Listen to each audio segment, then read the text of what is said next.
Salam, saudara-saudara yang terkasih. Jumpa lagi bersama kami dalam program Stikas Profita. Bagaimana pandangan Katolik tentang kematian? Ada kebenaran yang mengatakan hidup manusia ini tidak ada yang abadi. Artinya kematian merupakan suatu kepastian.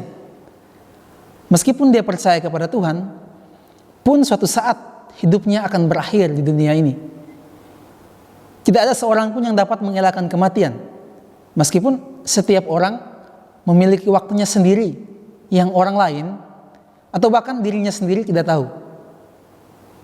Rahasia waktu kematian bagi kita ada di tangan Tuhan.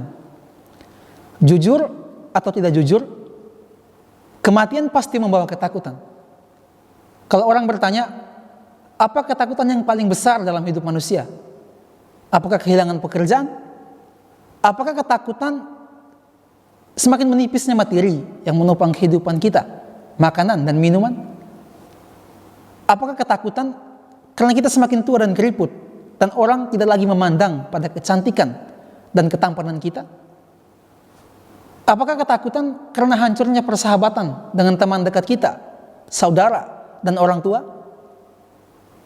Apakah ketakutan karena kita tidak dikasih? Semua ini memang membawa ketakutan.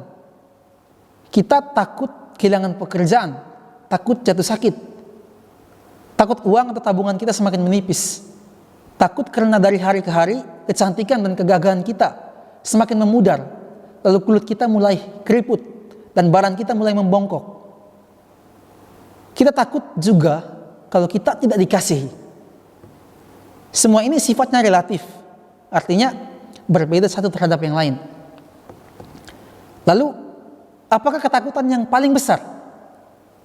Thomas Aquinas, teolog terbesar Gereja Katolik, mengatakan bahwa sesungguhnya ketakutan yang paling besar dalam hidup manusia adalah kematian.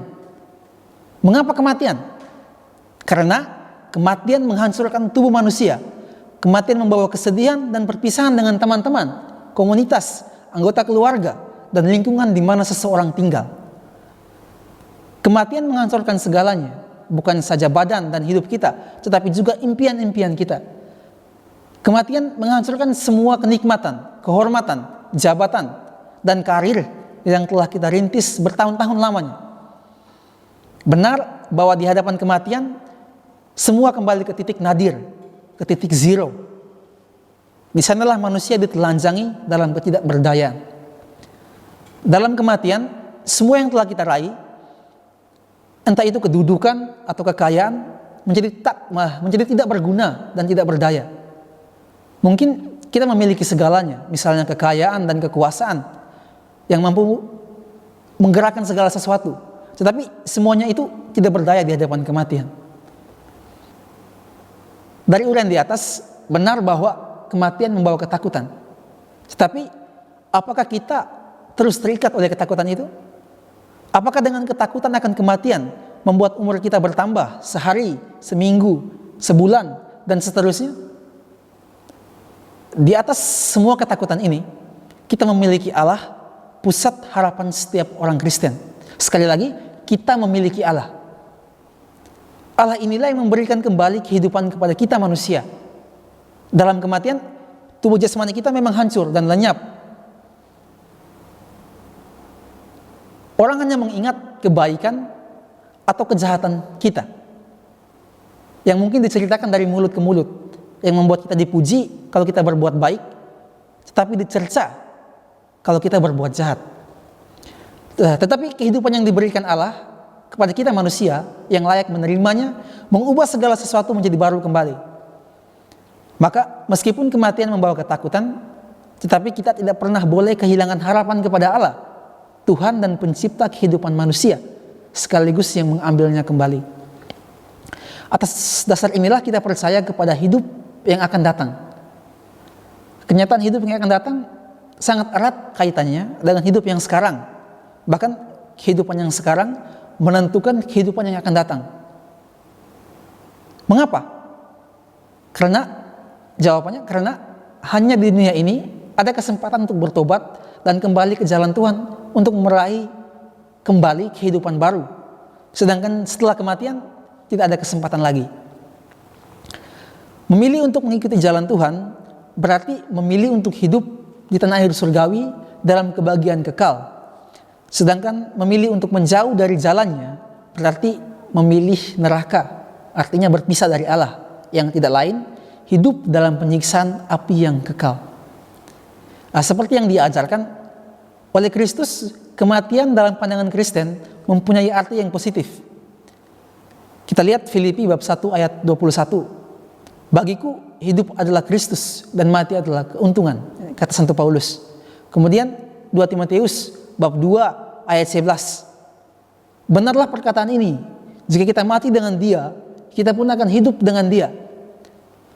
Aspek yang sungguh baru dalam kematian Kristen terdapat dalam pembaptisan warga Kristen secara sakramental sesudah mati bersama Kristus, supaya dapat menghadapi suatu kehidupan yang baru. Santo Ignatius dari Antioquia secara indah dia katakan seperti ini, lebih baiklah bagiku untuk menjadi mati karena Kristus daripada hidup sebagai raja atas segala ujung bumi. Maka aku mencari Dia yang wafat untuk kita, aku menghendaki Dia yang bangkit demi kita. Kelahiran aku nantikan, biarlah aku menerima sinar yang cerah. Setelah tiba di surga, aku akan menjadi manusia. Kematian Kristiani berarti Allah memanggil manusia kepada dirinya bersatu dengan kodratnya yang ilahi. Karena itu Santo Paulus mengungkapkan hal ini. Aku ingin pergi dan diam bersama-sama dengan Kristus. Kemudian Santa Teresa dari Avila mengatakan, aku hendak melihat Allah, dan untuk melihat Allah, orang harus mati.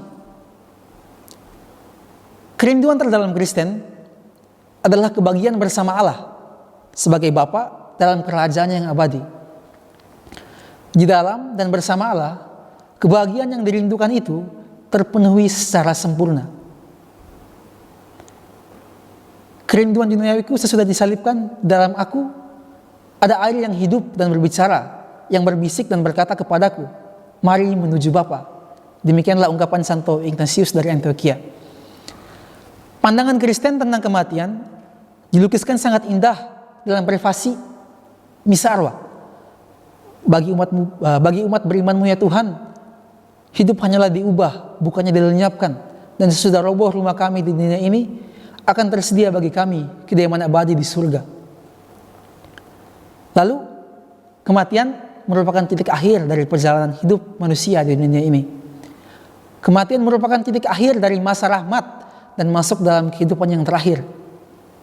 Kehidupan terakhir tidak ditandai oleh seberapa besar jasa dan perbuatan kita selama di dunia ini, tapi seberapa besar kita melaksanakan hukum cinta kasih yang merupakan hukum yang utama. Karena itu Santo Yohanes dari Salib mengatakan, pada senja hidup kita, kita akan diadili dengan cinta kasih. Karena itu apabila jalan hidup kita sudah berakhir, kita tidak kembali lagi untuk hidup di dunia ini. Manusia ditetapkan untuk hidup dan mati hanya satu kali, dan sesudah itu ia dihakimi. Dan setelah kematian tidak ada reinkarnasi. Kematian mengakhiri kehidupan manusia di dunia ini. Ia dapat menerima atau menolak rahmat ilahi yang ditawarkan Kristus kepadanya. Saat kematian, setiap manusia menerima ganjaran abadi dalam jiwanya yang tidak dapat mati.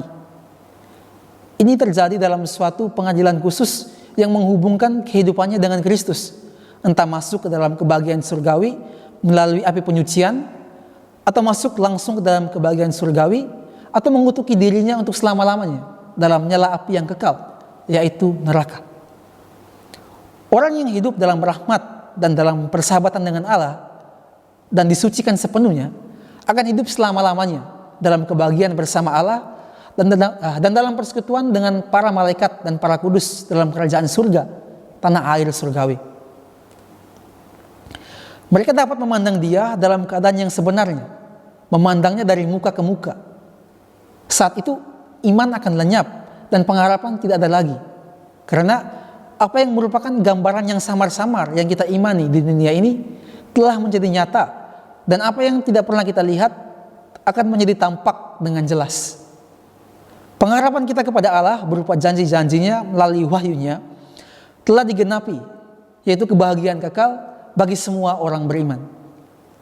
Pada waktu itu, yang ada hanyalah cinta. Cintalah yang menyatukan kita dengan tujuan akhir hidup kita, yaitu Sang Cinta sendiri. Hidup di surga berarti berada bersama Allah dengan hakikatnya sebagai Allah Tritunggal, dengan ketiga pribadinya, Bapa, Putra, dan Roh Kudus. Kebahagiaan di surga berarti ada bersama Kristus. Di sana dengan sendirinya ada kehidupan. Di sana ada kerajaan. Misteri persekutuan berbahagia bersama Allah mengatasi setiap pikiran, gambaran, dan perasaan manusiawi kita. Di sana ada kehidupan, terang, perdamaian, perjamuan nikah, rumah Bapa, Yerusalem surgawi, dan Firdaus.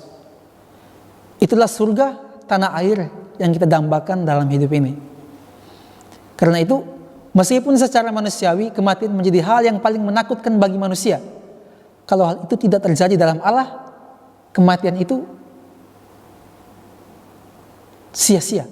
Namun, jika kematian itu terjadi dalam Allah, kematian itu tidak sia-sia.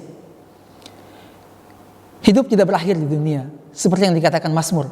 Kemah kediaman kita akan dibongkar, supaya Tuhan mendirikan bagi kita sebuah kemah yang sifatnya kekal, bukan sebuah kemah yang sifatnya sementara. Dan surgalah tempat permainan itu. Hidup kita di dunia ini memang tidak ada yang abadi. Hidup itu bagaikan mampir minum, kata orang Jawa.